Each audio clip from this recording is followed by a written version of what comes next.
Hi everyone, welcome back. So I thought I'd give you guys an update on my progress here with these Madame Dulora de la Haye tarot cards. I've been translating the instruction manual from French into English, and it's been, actually a smooth process. It's just tedious, very, very tedious. But I have, instead of using one finger on my phone, I have this little keyboard. So that's making it a little bit easier. And I'm actually almost done. There's about 12 pages. I'm almost done. And I've learned quite a bit so far. So in case you didn't watch my other video, I explained a little bit about this deck. It's from 1897. It's very rare, and it's mostly unknown in the English-speaking world. Basically, the creator of this deck, Madame Dulora, she wanted to simplify the tarot from 78 cards into 22, similar to the major arcana cards. So there's 22 cards in this deck, and this, for example, is like the Wheel of Fortune. This is the High Priestess. This is the Star card, etc., etc. But it is read more like a fortune-telling deck than tarot, in my opinion, and with my experience so far. It's actually kind of a little bit, not a lot, but a little bit similar to Petite Etea. So if you're familiar with that system of reading, you will have an easy transition to these cards, and it's actually quite a lot of fun.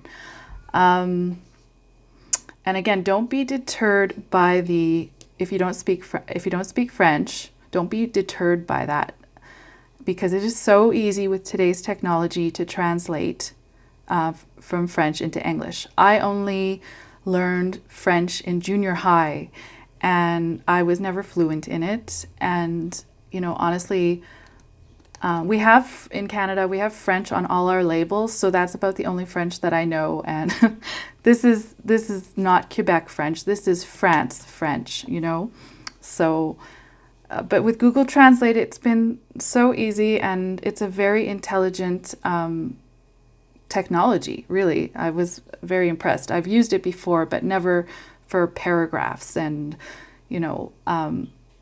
it actually puts things in a coherent format so that it makes the translation very easy. Okay, so I'm just going to go over a brief introduction on how to read these cards. It's really a lot of fun, and it's really quite simple. Anybody can do this. Yeah, it's just a lot of fun. It's very sophisticated and very refined. So basically, what you need to know is that there's 4 consultant cards to choose from. All the cards have alphabetical correspondence. So the 4 consultant cards are A, B, C, and D. So in this case, I chose B, the High Priestess, just because I feel like the High Priestess. I don't know. The other one is there's 2 male and there's 2 female, and I actually haven't created all the cards yet. I'm waiting on some high quality glue in the mail. So I only created 7 cards so far, but and you can do this quite easily, guys. The website where these cards are available, like to print, is free. It's called Gallica. It's a French website. Just type in Madame Dulora and then Gallica, and it should pop up, and you can print a whole bunch of different vintage out-of-print decks for free, as long as you don't profit off of them.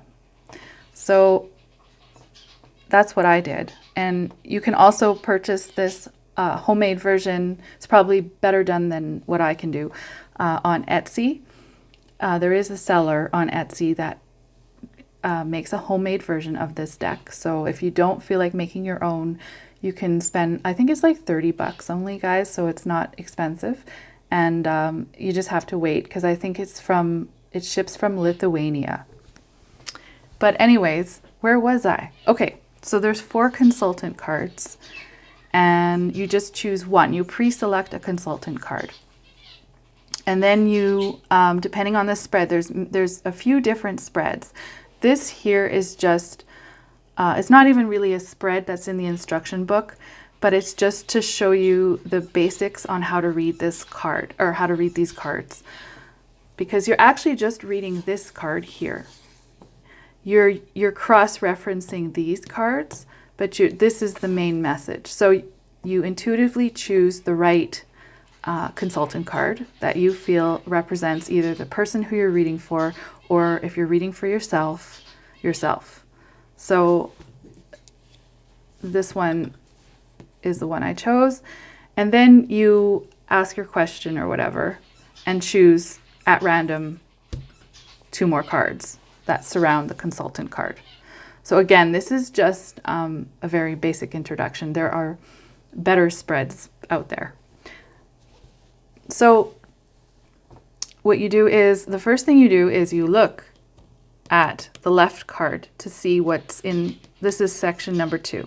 So there's 7 sections to each card. 1, 2, 3, 4, 5, 6, 7. So section 1 and section 7 are very similar, and I'll go over that. So, but you look at section 2 at the surrounding cards. So here on the left we have coins, and here on the right we have coins. Okay? So for the card that falls on the left, you look at section 1 and you cross-reference it. So coins to coins, and there's cups, swords, coins, and wands. So here we go, and we look at the coins. So it's straight across here. And it means, in this case, unexpected cash flow. Okay? Easy. Then you look at the card on the right, and you look at section 2, and you cross-reference it to the bottom, which is the same, which is very similar to the top. So again, coins.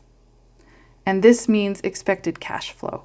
So the only message that you're getting really is from the main card. You're not actually interpreting these 2 side cards. You're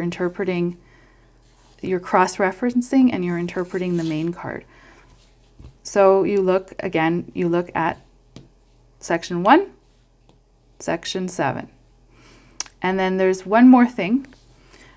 It says here, if it's between 2 batons or 2 wand cards, which it's not, but if it was, then you would read this message.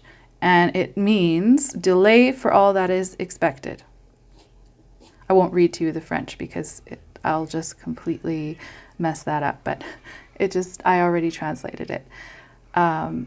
So this isn't based on a real reading, so it's not going to make much sense because I didn't actually ask any questions or anything. I just pulled some random cards. But so the message you're getting based on the cards beside it is unexpected cash flow, expected cash flow, and if they were wands, which they're not, you would read the message, delay for all that is expected. So that's basically how you read these cards. You just focus on the consultant card. Or in the other spreads, you would focus on the middle card if there is no consultant card. So let me give you another example here. Okay, so here's one of the male consultant cards. He's like the King of Swords, in my opinion, I guess, or the Emperor, right? And then we have here the Devil.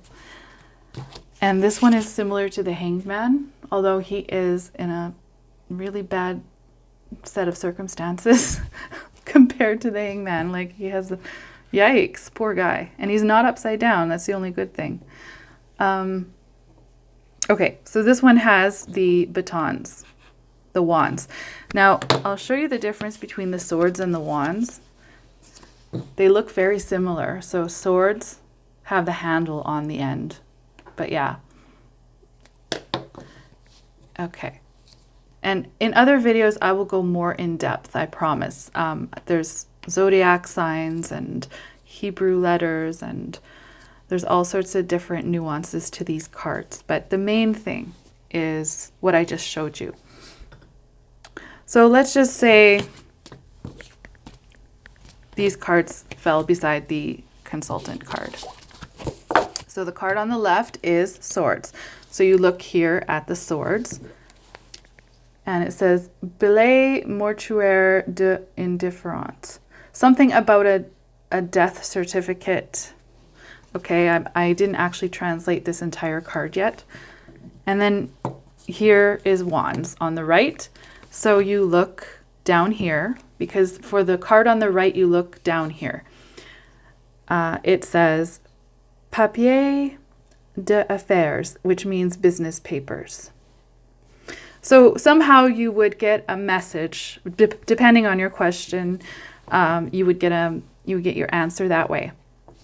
I'm just going to see if I have any more wands cards. No, I don't.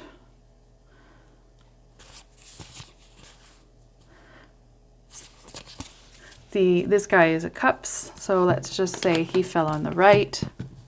So then you would look down here.